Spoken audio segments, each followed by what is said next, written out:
The Rockpile Report, the pettiest, hardest drinking Bills podcast. Shows are done in the can. Yep. It's after dark. Drew, you know what I did last night on our... I don't really want to say off night, but we plan to record on a Thursday this week. Jessica and I went out to eat, and we decided on either going to the Hen House on Hurdle, which is Nashville hot chicken. Okay. Executive decision. First time ever I went to Wingnutz. Ooh. They are a top 5 wing. They're not barbell. Okay. They're not barbell. Okay. They're top 5. They're not Mammosers either, but they are top 5. And the way that Barbell has mastered the honey butter Cajun barbecue wing, the traditional Wingnutz sweet and tangy sauce is pretty fucking good. I will tell you that. So, what you're saying is they're close. Yeah, you would like them. You would like them because of how saucy the wings are. Well, because I like a saucy wing, but it has to also be crispy. They have that covered. See, I like this. You know, you have your Duffs. Everyone likes to talk about the flavor of Duff's wings, the size of them, the consistency. Sure, they're a chain, but at the same time, you ready for this? They Get drown this. them in sauce. Get this. You know what they have on there? We didn't get it. It was $26. Is you can get a chicken wing flight. So you get their entire row of sauces. I'm not gonna lie, but I don't know how many wings that is per sauce that you get. I'm just gonna go in there and do it myself. I'm gonna assume it's 2 per sauce. Sure. So 11 sauces. Even that doesn't make any sense because a double order, which is what we got, was $40. So if you do a flight of wings for $26, I don't think you would have the same amount of wings as that you get in a double. But we were able to do 4 sauces over the 20 wings that we got. They're hot. They're sweet and tangy signature sauce, garlic parm, and Cajun sauce. And you think that they rank? They're top 5. They're top 5, but they're not barbell. They're not barbell. Okay. They're not Mammosers either. And this is what I get frustrated about. Posers. Posers make me mad. Like you're trying to be something that you're not. Now, Wingnuts, people can get mad at me for saying it. Wingnuts, you're trying to do a thing. Also, you bread your wings. That's how you get the crisp. You don't have the same process or procedure.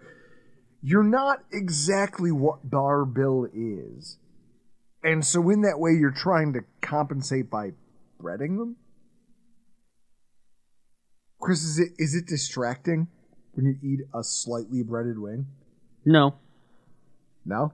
No, it's still a good wing. Jessica prefers the Wingnut signature sauce and then also Elmo's versus Barbell. Really? Barbell for me is A1A King Daddy topper. Mammosers is second, and then I don't know, maybe 3, 4, or 5 is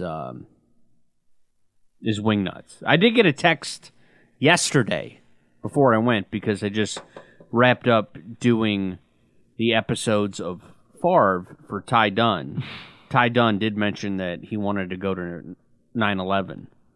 I've never been to 9/11. Wait, something him and Sean McDermott have in common? Oh!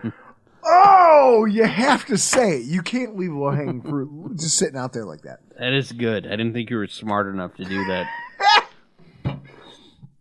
What I hear you saying, though, about Wingnuts, Barbell, the problem is everyone is always trying to be the guy. It's the idea of posers. We as kids had the classics, right? We had classes. There was the skaters. There was people who, like, there was a lot of people. Everyone who feels like, oh, we all fit into a group. You're an idiot. People with straight teeth and not straight teeth. Yo, what crew do you think I was rocking? By yourself. Let's go. Let's go, people who opted not to get orthodontia. So, most people did. When their parents were like, hey, my parents approached me and said, hey, you should get braces. And I go, no, I'll look like an idiot. I'm 38 years old going, man, I look like an idiot. But as kids, we had the classic, just classes. Skaters, preps, jocks, farmers. That was growing up in North Collins. You could steal valor, though. You could steal valor from either class. You know, skater culture was probably the most infiltrated, Chris. If we were going to, if we want to talk about this, people being something that they're not quite, but they're going to try to fit into that niche.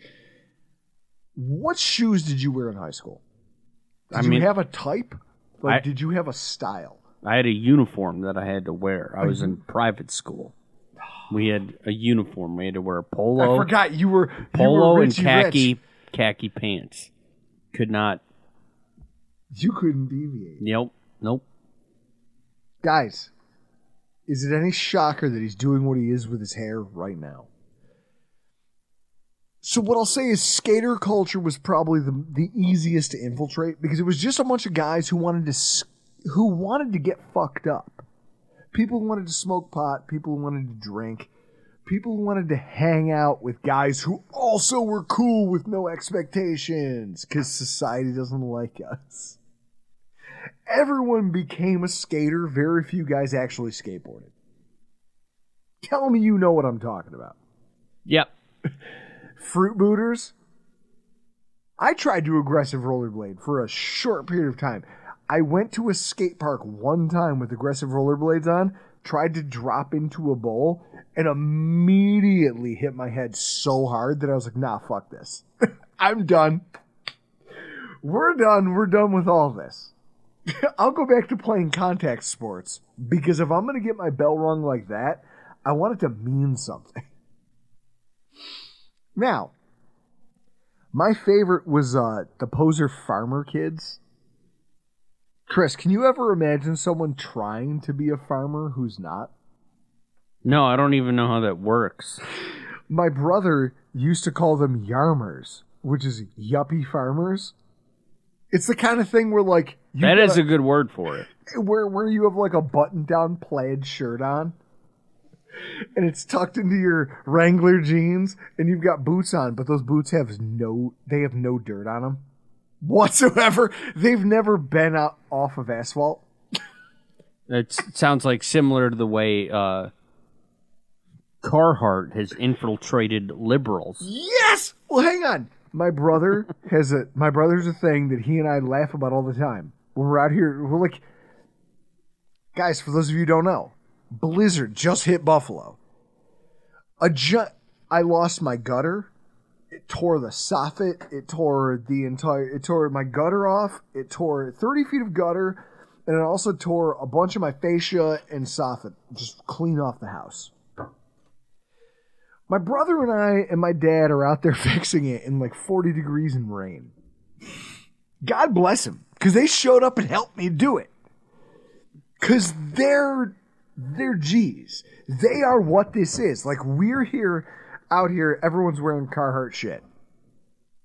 My brother's like, everyone wants to wear Carhartt shit until it's time to do Carhartt shit. He's not wrong.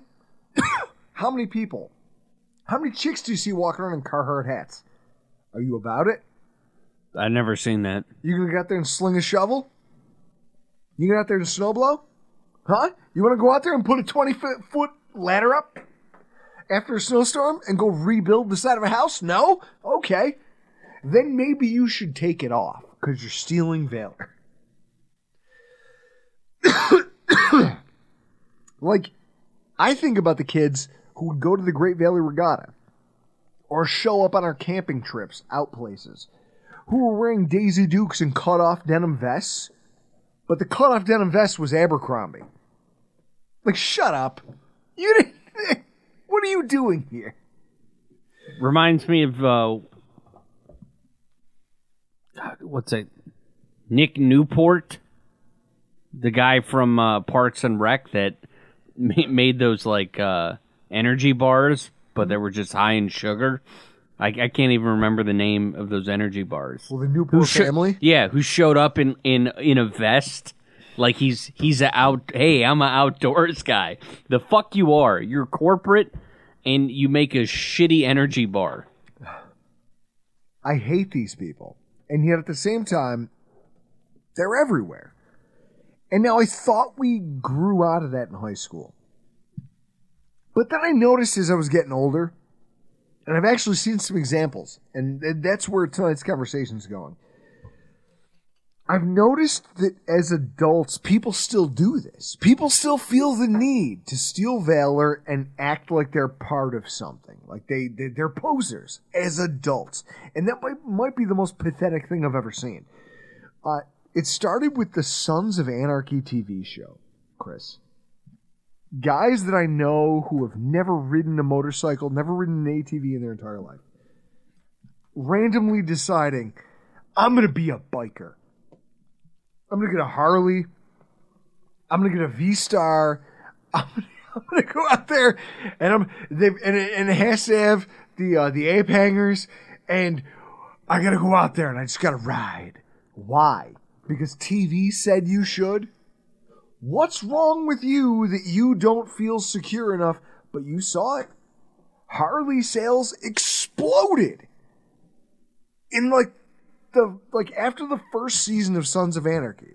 By the time they got to season 3, Harley Davidson came out and said that their sales had increased by almost 200% year over year since that show started. There's a whole bunch of adults with disposable income who go, I just want to fit in. Oh my God, give me a bike. Okay, so you have a bike. Does that make you feel cool? Chris, I rode a motorcycle. Am I not one of the more reckless people you know? Correct.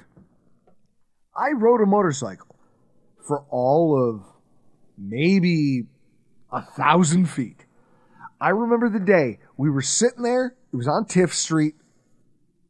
Paul Black shows up, and he has a motorcycle. And we're all talking about it, and I'm talking a big game, and he's like, oh, you want to take it for a ride? And I was like, oh my God, he's going to give me his motorcycle. Well, obviously now he's calling me out in front of all these people. I have to ride it down to the end of the street. So I ride it to the Family Dollar parking lot on the corner of Tift and South Park. And I pulled in, and I just kind of stood there with it for a minute, kind of bracing it up, put the kickstand down. I waited about 10 minutes, and then I kicked it out and started it up and brought it back. It was like, yeah, guys, this was wild. What a great time I had with this bike. I was fucking terrified on that thing. Because two-wheeled things, snowmobiles are stable. Four-wheelers are stable. You give me two wheels, I don't trust that as far as I can throw it. So I was shitting my pants. I remember white-knuckling this thing and then looking down and seeing I was only doing 35 miles an hour, going, oh, you shouldn't be here. This is a mistake. But yet, thousands of posers are out there right now riding around Harleys, just doing it because they think that it makes them look cool. Now, Chris, here's the worst part. There's two, and I have to ask you who's more insufferable. It goes one of two ways. There's the guys who watch too much Yellowstone. I've seen this. I saw a black Dodge Ram driving through West Seneca the other day with a Yellowstone sticker in the back window, just like the TV show. And I go, really? Asshole? Like, oh, what are you, Russell Cattle? Are you Rip? Is that what you're trying to be? Because I'll tell you what, are you willing to commit homicide? Because if not, you're not Rip. And you never will be. So you should probably quit that pipe dream now. Or the guys who want so badly to be Thomas Shelby and the Peaky Blinders. Who's more obnoxious between the two? I wouldn't know. I don't know either series. If you're an adult wearing suspenders for no reason, like suspenders are a thing, don't get mad at me. Guys, I used to be 348 pounds. They're for fat people. If they give you suspenders when you go to get a tuxedo to get fitted for a wedding, it means that they don't have a belt that'll fit you. But it's okay. No one's mad about it. No one cares. But if you're just wearing them around with a flat cap and also trying to, like what are you doing? What happened to you? That's not what we're all doing out here. Meanwhile, I see these guys driving around the middle of suburbia in giant pickup trucks with giant belt buckles. Like they said, belt buckle sales escalated, just like motorcycle sales. Because of the show Sons of Anarchy, the same way it did for Yellowstone and belt buckle sales. And that aggravates me. Because I go, here's a bunch of guys. What are you, rustling cattle? Are you fighting people? Are you shooting people in the dark of night? Are you throwing people off a cliff? Are you... Like, what are you doing? Who are you actually trying to be? Are you just trying to look like you're about it? Because that's a problem. Like, it was okay when you were 18 years old to wear airwalks and not skateboard. Chris, do you know how many people might... Like to do a kickflip, if I were to offer you a case of Keystone in high school to do a kickflip, you couldn't do it, could you? I've never been on a skateboard. Exactly. Because you knew what was good for you. You were like, oh, I shouldn't get involved in that. That's not my wheelhouse. And yet, if I were to go to some of these assholes walking around in belt buckles and cowboy fucking hats around West Seneca, New York, if I say, hey guys, I'll take you, we'll go rope a steer. Go do it right now. Wrestle it to the ground. How many of them do you think could do it? None. Take that shit off! Adult posers might be the most pathetic thing I've ever seen. Be comfortable in your own skin. Stop projecting the things you want to be and trying to manifest them into things you can make everybody else around you think you're tough or cool. I'm talking about the Blinders crew with your stupid suspenders and your flat caps. I'm talking about the Yellowstone crew with your this weird obsession with fake cattle rustling. I don't know what it is you all expect. I don't know what you want to get out of this. And also, if you're driving around a motorcycle and you don't take it over 40, you're in this crowd too. Guys, I'm just tired. I've seen enough. I've done enough reckless shit that I see you. And I go, you're not about it. So please stop. Chris, this is almost like a PSA, isn't it? Yeah. Please stop. Guys, Chris is tapping his watch, which means we gotta get the hell out of here. I've had a lot of fun with this. I like talking about the fact that I hate what adult culture's become, because it's all just gravitating towards other things that already exists. Individualism is gone. Everyone's trying to fit into what they think they need to, that they saw on TV, that they saw on Instagram, or as guys, stuff like Carhartt's like, oh, well, if I wear this, everyone will think I'm handy. Until the moment comes where we have to turn a fucking wrench. Just be comfortable in your own skin. That's all I'm asking. Can you just do that? So I don't have to bitch about it on a podcast anymore. This has been fun, but we gotta get out of here. I'm Drew Gear. That's Chris Kruger. This is the Rock Ball Report After Dark.